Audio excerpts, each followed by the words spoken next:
রবীন্দ্রনাথ ঠাকুরের রীতিমতো নভেল গল্পটি আসলে একটি চমৎকার বিদ্রূপাত্মক বা স্যাটায়ার ধর্মী গল্প।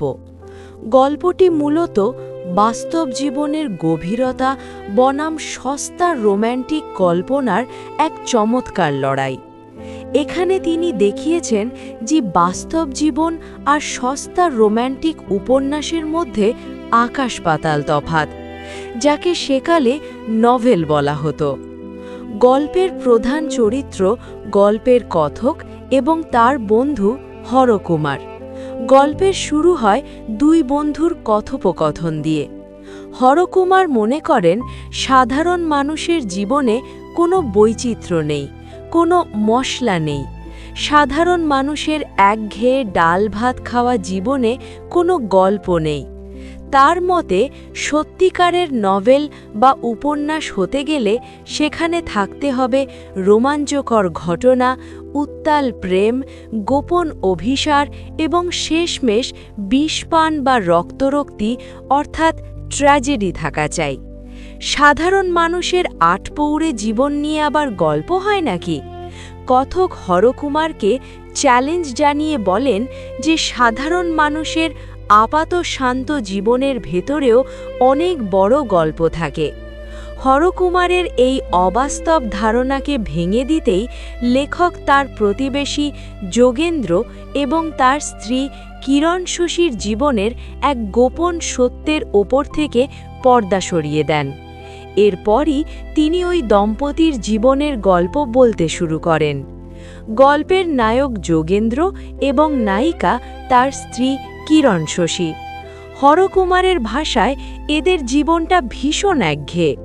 যোগেন্দ্র আর কিরণ শশীর সংসার দেখলে যে কেউ ভাববেন এর চেয়ে নিস্তরঙ্গ জীবন আর হতে পারে না।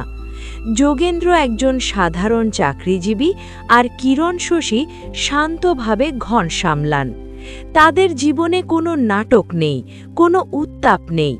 কিন্তু এই শান্ত জীবনের আড়ালে এক ভয়াবহ ঘূর্ণিঝড় লুকিয়েছিল। যোগেন্দ্রর এক ঘনিষ্ঠ বন্ধু ছিল যার নাম শরৎ। শরৎ ছিল দেখতে সুন্দর এবং খুব আবেগপ্রবণ, ঠিক যেন উপন্যাসের নায়কের মতো। শরৎ প্রায়ই যোগেন্দ্রর বাড়িতে আসত এবং এক সময় সে কিরণ শশীর প্রেমে পড়ে যায়। শরৎ মনে করত এই সাধারণ নিরাবেগ যোগেন্দ্রর পাশে কিরণ শশীর মতো নারী মানায় না।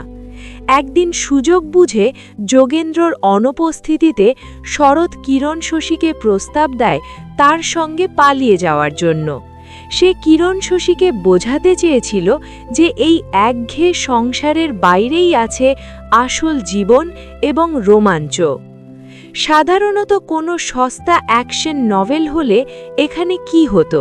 হয়তো নায়িকা তার প্রেমিকের সঙ্গে পালিয়ে যেত, নয়তো অভিমানে বিষ খেয়ে মরত। কিন্তু রবীন্দ্রনাথ এখানে বাস্তবতাকে তুলে ধরেছেন। এখানেই রবীন্দ্রনাথ গল্পের মোড় ঘুরিয়ে দিয়েছেন। কিরণ শশী শরৎকে ফিরিয়ে দেয়। সে শরৎকে কোনো নাটকীয় ভর্ৎসনা করল না। সে শুধু অত্যন্ত দৃঢ় এবং শান্তভাবে সেই মুহূর্তেই বাড়ি থেকে বিদায় করে দিল। শরৎ অপমানিত বোধ করে দেশ ছেড়ে চলে গেল। কিরণ শশীর কাছে সংসারের মর্যাদা আর স্বামীর প্রতি নিষ্ঠা অনেক বড় ছিল। সে তার পবিত্রতা আর ঘরের মর্যাদা রক্ষার জন্য কোনো ত্যাগের আড়ম্বর দেখালো না, বরং চুপচাপ নিজের কর্তব্য পালন করে গেল। যোগেন্দ্র সবটা জানতে পারে। সে কিন্তু রাগে তলোয়ার নিয়ে বন্ধুকে মারতে যায়নি বা স্ত্রীকে বাড়ি থেকে বের করে দেয়নি, বরং সে শান্ত মনে পুরো ঘটনাটি গ্রহণ করে। সে বরং আরও গভীর ভালোবাসায় স্ত্রীকে আগলে রাখল। গল্পের শেষে দেখা যায় সেই ঘটনার পর অনেক বছর কেটে গেছে। যোগেন্দ্র এখন বৃদ্ধ, তার শরীর ভালো নয়, আর কিরণ শশী সারাদিন নিষ্ঠার সাথে অসুস্থ স্বামীর সেবা করে যাচ্ছে। হরকুমার এই গল্প শুনে অবাক হয়ে যান। তিনি ভাবতেই পারেননি যে এমন একটি সাধারণ চেহারার দম্পতির জীবনে এত বড় একটা নভেল বা নাটক ঘটে গেছে। রবীন্দ্রনাথ এই গল্পের মাধ্যমে আমাদের দুটি গুরুত্বপূর্ণ শিক্ষা দিয়েছেন।